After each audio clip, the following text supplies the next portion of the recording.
So good morning guys. तो चलिए start करते हैं आज के यानी कि 4 मार्च के इंपॉर्टेंट करंट अफेयर्स को। देखिए हमारा पहला प्रश्न क्या है।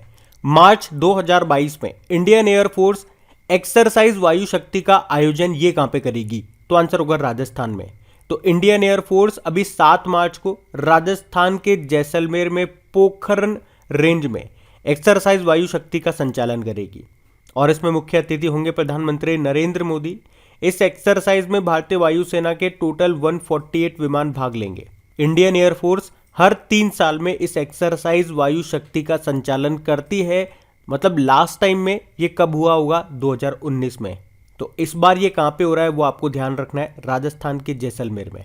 अब यहां से लिंक करा के 2-4 पॉइंट में आपको याद करवाता हूं। देखो, हमने कहा एक्सरसाइज वायु शक्ति, तो आपको दिमाग में आना चाहिए एक होता है समुद्र शक्ति। समुद्र शक्ति भारत और इंडोनेशिया के बीच में होता है, एक नेवल एक्सरसाइज है वो। गरुड़ शक्ति बोलोगे तो वो भी भारत और इंडोनेशिया के बीच में है।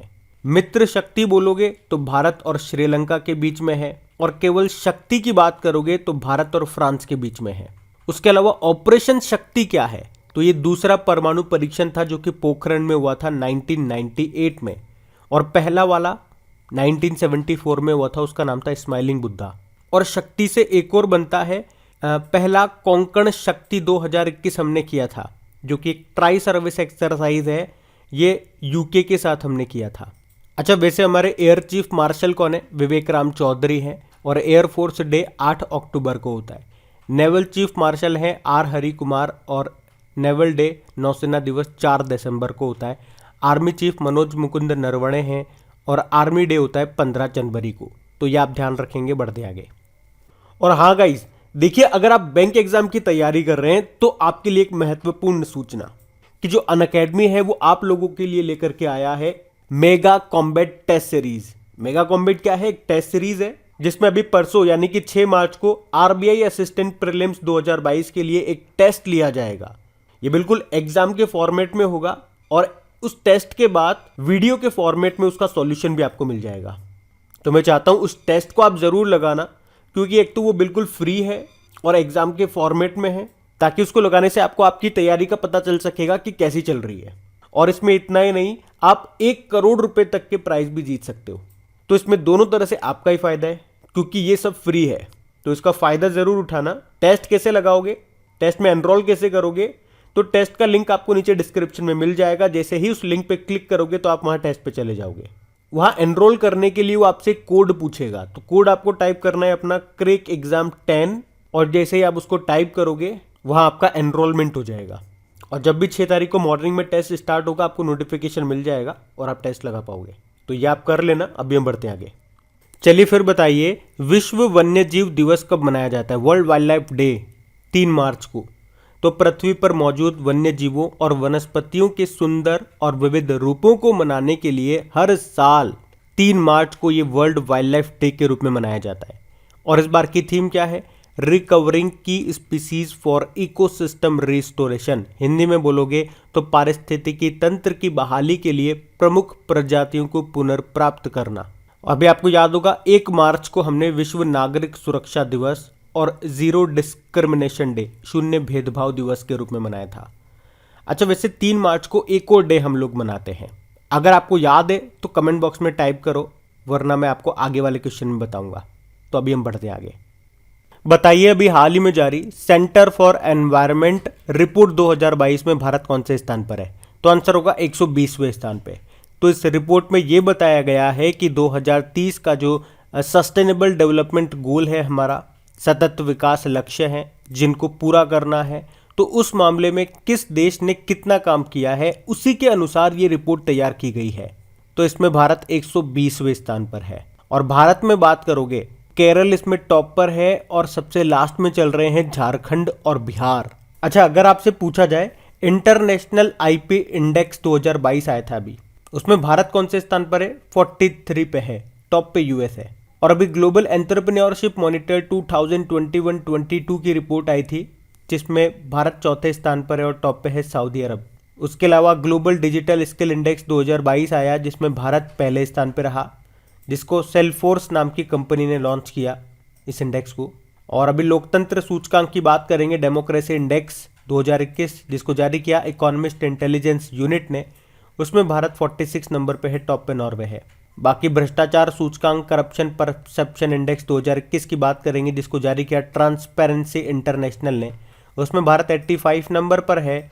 और टॉम का जो 2021 का ट्रैफिक इंडेक्स आया था उसमें भारत में सबसे भीड़ भाड़ वाला शहर बताया गया मुंबई को, जो कि विश्व में 5वें स्थान पर है। और विश्व में सबसे भीड़ भाड़ वाला शहर यह है टर्की का इस्तांबुल। उसी तरह से आपको याद होगा अभी खुशहाली इंडेक्स 2021 आया था, हैप्पीनेस इंडेक्स, जिसको जारी किया था यूनाइटेड नेशन ने। भारत उसमें 139 नंबर पे था, टॉप पे फिनलैंड था। वैश्विक भुखमरी सूचकांक में भारत 101वें स्थान पर रहा।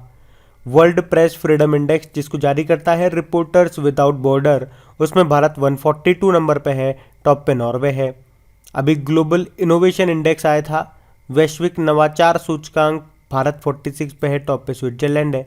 और ease of doing business index आपको याद होगा जिसको जारी करना बंद कर दिया वर्ल्ड बैंक ने। लास्ट टाइम जो इसकी रैंक आई थी, इंडेक्स आया था, उसमें भारत 63 नंबर पे था।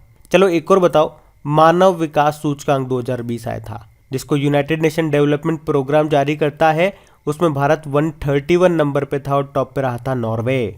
और भारत का पहला भी क्रिप्टो करेंसी इंडेक्स IC15 जारी किया था, किसने?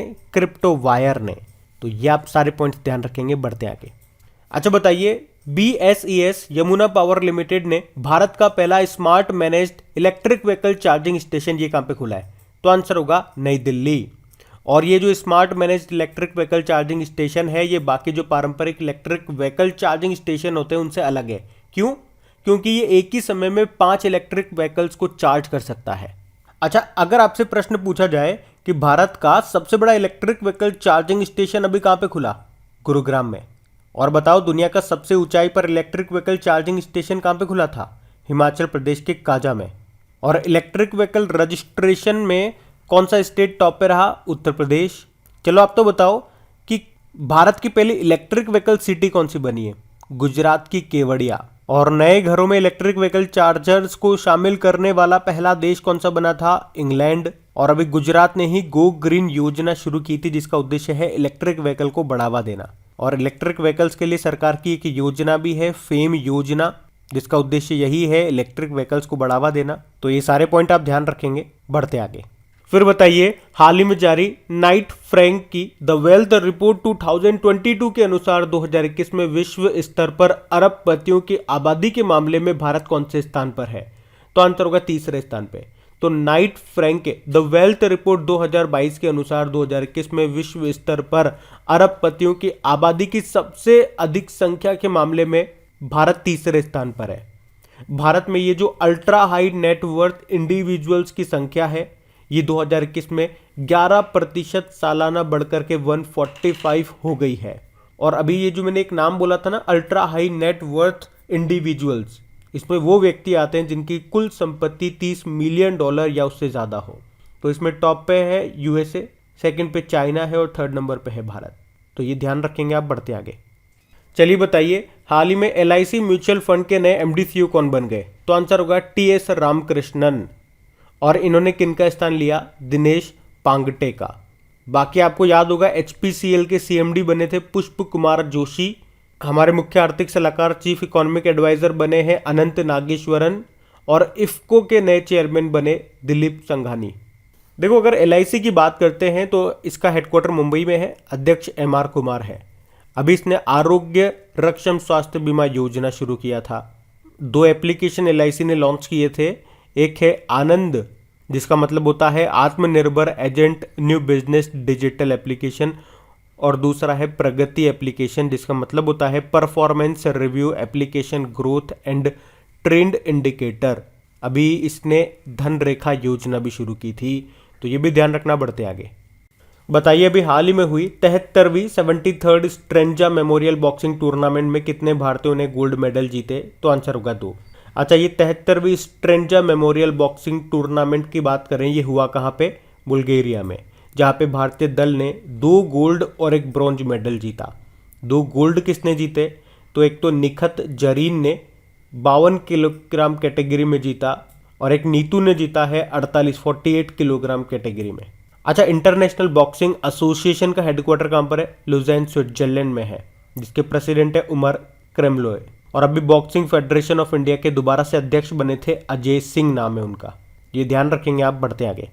बताइए, हाल ही में 60 मिलियन से अधिक डीमेट खातों को पंजीकृत करने वाला पहला डिपॉजिटरी कौन सा बन गया? तो आंसर होगा CDSL।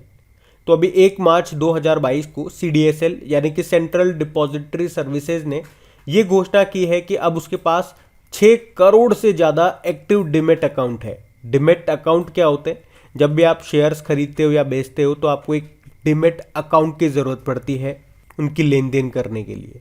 CDSL के अध्यक्ष कौन है? BV चोबल है, ध्यान रखना ये। बढ़ते आगे।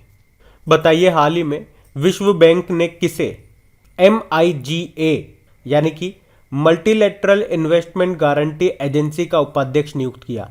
तो आंसर होगा जुनैद कमाल अहमद को। तो भारत में वर्ल्ड बैंक के प्रमुख जुनैद कमाल अहमद को वैश्विक ऋणदाता संस्थान की एक प्रमुख एजेंसी है उसका उपाध्यक्ष नियुक्त किया है। तो ये अब उपाध्यक्ष के रूप में बहुपक्षीय निवेश गारंटी एजेंसी यानी कि मल्टीलेटरल इन्वेस्टमेंट गारंटी एजेंसी का नेतृत्व करेंगे और वे विश्व बैंक के इतिहास में इस पद पर आने वाले दूसरे बांग्लादेशी नागरिक हैं।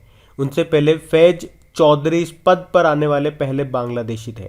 बाकी S किशोर SSC के चेयरमैन बने, डॉक्टर उन्नी कृष्णन विक्रम साराभाई स्पेस सेंटर के नए डायरेक्टर बने और दिनेश प्रसाद सकलानी NCERT के डायरेक्टर बने। देखो, वर्ल्ड बैंक की स्थापना होती है 1944 में, हेडक्वार्टर मिलेगा वॉशिंगटन DC में। इसके अध्यक्ष हैं डेविड मालपास। और अभी वर्ल्ड बैंक के शिक्षा सलाहकार कौन बने थे? रणजीत सिंह डिसाले। और हमने बात करी थी वर्ल्ड बैंक ने कौन सी रिपोर्ट को जारी करना बंद कर दिया? Ease of doing business report को, ये ध्यान रखना। बढ़ते आगे। फिर बताइए, अभी हाल ही में विश्व श्रवण दिवस कब मनाया गया था? तो आंसर होगा 3 मार्च को। मैंने आपसे स्टार्टिंग में पूछा था 3 मार्च को और कौन सा डे मनाते हैं? तो ये वर्ल्ड हियरिंग डे के रूप में मनाते हैं। तो बहरेपन और श्रवण हानि यानी कि सुनने की हानि को रोकने के बारे में जागरूकता बढ़ाने के लिए 3 मार्च को ये दिन मनाया जाता है। WHO वर्ल्ड हेल्थ ऑर्गेनाइजेशन ने पहली बार इसको 2007 में मनाया था। और इस बार की थीम क्या है? To hear for life, listen with care. तो 3 मार्च को 2 डे हो गए आपके, एक तो वर्ल्ड वाइल्ड लाइफ डे और ये वर्ल्ड हियरिंग डे, याद रखेंगे। बढ़ते आगे। चलिए बताइए, 35वां सूरजकुंड अंतर्राष्ट्रीय शिल्प मेला 2022 का थीम राज्य या यूनियन टेरिटरी कौन सा रहा? तो आंसर होगा जम्मू कश्मीर। तो सूरजकुंड मेला, याद रखना, ये शिल्प मेला है यानी कि क्राफ्ट का मेला है। कहाँ पर होगा? हरियाणा के फरीदाबाद में। और इसमें भागीदार देश तो होगा उज्बेकिस्तान, लेकिन थीम राज्य होगा जम्मू कश्मीर। इसी तरह से आपको याद होगा 45वां इंटरनेशनल कोच बुक फेयर का आयोजन किया गया, जहां पे थीम कंट्री रहा था बांग्लादेश। देखो, बात जम्मू कश्मीर की है तो ये रहा मैप में जम्मू कश्मीर, जिसके वर्तमान में लेफ्टिनेंट गवर्नर कौन है? मनोज सिन्हा। अभी आपको याद होगा सिंगल विंडो पोर्टल को लॉन्च करने वाला पहला यूनियन टेरिटरी बना था जम्मू कश्मीर। आरिफ खान का संबंध आपके जम्मू कश्मीर से है, स्कीयर है वो। अभी बीजिंग ओलंपिक में भाग लेने वाले एकमात्र भारतीय थे वो। 2 गांव यहां से याद रखने को बोला मैंने आपको। 100% यानी कि दोनों डोज देने वाला पहला गांव ये बना था जम्मू कश्मीर का वेयान गांव। और पूछे कि जम्मू कश्मीर के किस गांव को जम्मू कश्मीर का पहला दूध गांव घोषित किया गया? तो आंसर होगा ज़ेरी। अच्छा, एशिया का सबसे बड़ा ट्यूलिप गार्डन ये कहाँ पे खोला गया? जम्मू कश्मीर के श्रीनगर में। और अभी आके गुच्छी मशरूम को GI टैग मिला था, उससे पहले कश्मीरी केसर को GI टैग मिल चुका है। जम्मू कश्मीर में doctor Salim Ali national park है, जबकि सलीम अली बर्ड सेंचुरी है गोवा में। यहीं पे किश्तवाड़ नेशनल पार्क है, यहीं पे दाचिंगम नेशनल पार्क है, और यहाँ पे आपको मिलता है जम्मू कश्मीर का राज्य पशु जो कि है हंगुल। तो ये याद रखना। बढ़ते आगे। अच्छा बताइए, मार्च 2022 में राष्ट्रपति रामनाथ कोविंद जी ने कहां पर आरोग्य वनम का उद्घाटन किया? तो आंसर होगा राष्ट्रपति भवन दिल्ली में। तो अभी राष्ट्रपति रामनाथ कोविंद जी ने राष्ट्रपति भवन दिल्ली में आरोग्य वनम का उद्घाटन किया। आरोग्य वनम मतलब आयुर्वेदिक पेड़ पौधों की 200 से ज्यादा प्रजातियां आरोग्य वनम में स्थापित की गई है और अभी इसे आम जनता के लिए खोल दिया गया। इस आरोग्य वनम का उद्देश्य क्या है? आयुर्वेदिक पौधों के महत्व और मानव शरीर पर उनके प्रभाव को बढ़ावा देना। अच्छा, आपको याद होगा कुछ समय पहले फॉरेस्ट सर्वे रिपोर्ट 2021 आई थी, उसमें 2-3 पॉइंट मैंने आपको बताए थे। एक तो भारत में क्षेत्रफल, एरिया वाइज बात करोगे, वन के एरिया वाइज की बात करोगे तो इसमें टॉप पर है, यानी कि सबसे ज़्यादा है मध्य प्रदेश में और सबसे कम है हरियाणा में। परसेंटेज वाइज बात करोगे तो सबसे ज़्यादा है, मैक्सिमम है मिजोरम में और हरियाणा में सबसे कम है। और सबसे ज़्यादा वृद्धि किस राज्य में देखने को मिली? आंध्र प्रदेश में। तो ये ध्यान रखना। अब हम बात करेंगे कल के वीडियो में पूछे गए प्रश्न के उत्तर की। तो कल के वीडियो में आपसे पूछा था शून्य भेदभाव दिवस, जीरो डिस्क्रिमिनेशन डे कब मनाते हैं? तो आंसर होगा 1 मार्च। तो आप सभी ने प्रश्न का बिल्कुल सही उत्तर दिया है। थीम क्या थी इसकी? Remove laws that harms, create laws that empower. आप में से कई लोगों ने इसकी थीम भी लिखी है, जो कि बहुत ही बेहतरीन बात है। इससे आपका रिवीजन होता है बार बार लिखने से। और इन सभी का क्विज मिल जाएगा आपको आपकी क्रेक एग्जाम एप्लीकेशन पे जाके अच्छे से प्रैक्टिस करना। वहीं पे इसकी पीडीएफ भी मिल जाएगी। क्रेक एग्जाम एप्लीकेशन का लिंक नीचे डिस्क्रिप्शन में मिल जाएगा। और सेशन अच्छा लगा है तो लाइक ज़रूर कर देना और प्लीज़ शेयर ज़रूर कर देना। Thank you. अब ये रहा आज का होमवर्क प्रश्न।